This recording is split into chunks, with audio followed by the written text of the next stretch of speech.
Hello everyone, you all are welcome to my YouTube channel Biology Talk. In today's video, I'm going to talk about a topic fertilization in plant. So let's start everyone.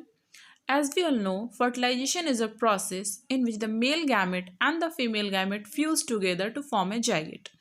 जैसा कि हम सबको पता है कि fertilisation एक ऐसी प्रक्रिया है जिसमें कि मेल गैमेट और फीमेल गैमेट आपस में फ्यूज करके एक डबल न्यूक्लिएटेड स्ट्रक्चर जाइगोट को फॉर्म करते हैं, बट एक्चुअली में ऐसा है नहीं.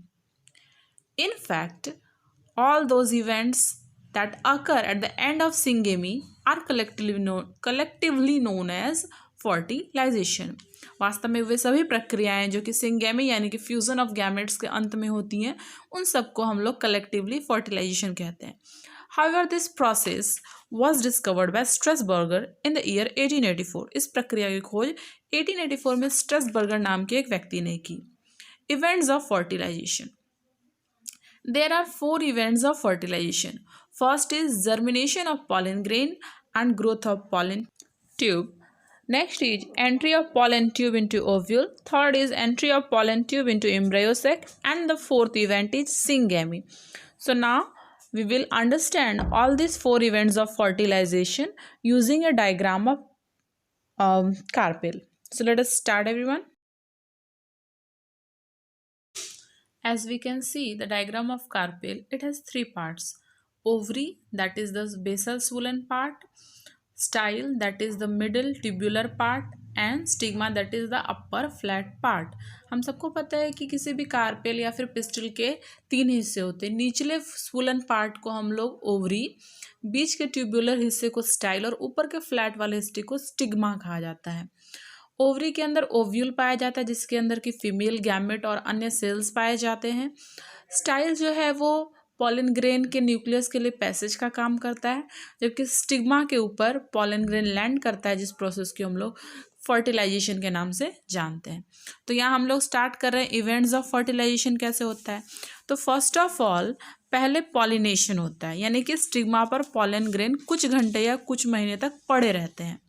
And during this process, stigma releases some juices which are known as stigmatic juice that contains sugar, protein, carbohydrate, mucilage, enzymes, boron etc. इस दौरान मतलब जब तक कि पॉलन ग्रेन स्टिग्मा के ऊपर पड़े रहते हैं, इस दौरान स्टिग्मा जो है अपने अंदर से कुछ स्पेसिफिक जूस सिक्रीट करती है जिसको स्टिग्मेटिक जूस कहते हैं, जिसके अंदर की कुछ स्पेसिफिक सब्सटेंसेस, केमिकल सब्सटेंसेस जैसे carbohydrate, sugar, protein, mucilage, enzymes, boron इत्यादि पाए जाते हैं. And the mucilage that is secreted by stigma is due two is like a sticky substance, है ना. ये जो है पॉलन ग्रेन को स्टिग्मा के साथ चिपकाए रखता है, एक स्टिकी सब्सटेंस होता है mucilage. And sugar and protein that is secreted by stigma releases nutrition to the pollen grain. और स्टिग्मा के द्वारा जो शुगर और प्रोटीन निकलता है वो जो है पॉलन ग्रेन को न्यूट्रिशन प्रोवाइड करता है.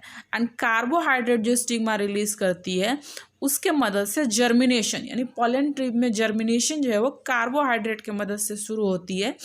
Enzymes that are secreted through stigma that is responsible for the growth of pollen tube, and the boron is responsible for the rigidity of the pollen tube tip. यहाँ पर क्या हो रहा है कि एंजाइम्स जो स्टिग्मा रिलीज कर रहा है वो पॉलन ट्यूब के ग्रोथ के लिए ज़रूरी है, और बोरॉन जो है वो पॉलन ट्यूब के टिप को रिजिडिटी प्रोवाइड करता है. As we all know pollen tube has 2 wall layers that are known as exine and intine. Pollen tube जो होता है उसमें 2 वॉल लेयर्स पाए जाते हैं. बाहरी वॉल लेयर को एक्साइन बोलते हैं और भीतरी वॉल लेयर को इंटाइन बोलते हैं. एक्साइन के ऊपर एक जर्मपोर पाया जाता है through which the pollen tube is protruded out, है ना. And this particular process is known as germination of pollen grain. Exine के जर्म पोर में से होकर के पॉलन ट्यूब का क्या होता है कि एक उभार निकलता है, और इसी प्रोसेस को हम लोग पॉलन ट्यूब का जर्मिनेशन कहते हैं. Most of the pollen grains have 1 pollen tube. ज़्यादातर पॉलन ग्रेन्स में एक ही पॉलन ट्यूब निकलता है. If some of the plant protrudes more than 1 pollen tube, still only 1 pollen tube reaches through the style. अगर किसी प्लांट में एक से अधिक पॉलन ट्यूब भी बनते हैं तो उसके बावजूद भी एक ही पॉलन ट्यूब जो है वो स्टाइल के अंदर प्रवेश करता है।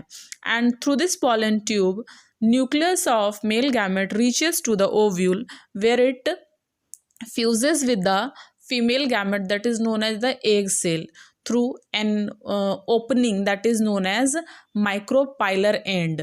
एक्चुअली माइक्रोपाइलर एंड जो है वो प्रॉपर एक ओपनिंग नहीं है, बट ओव्यूल के ऊपरी और निचले दिशा में, ऊपरी और निचले दिशा में एक छोर पाया जाता है जिसको कि चलाजा बोलते हैं ऊपर वाले छोर को, और नीचे वाले छोर को माइक्रोपाइल कहा जाता है।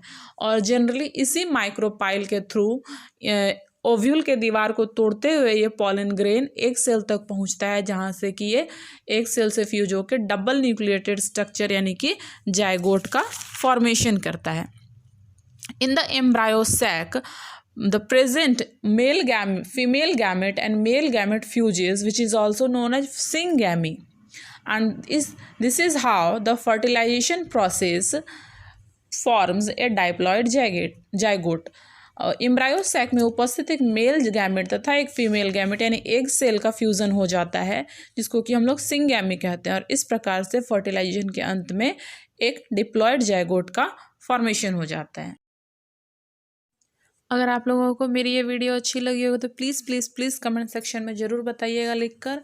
And please keep on watching this channel, this is a new channel and it needs your support.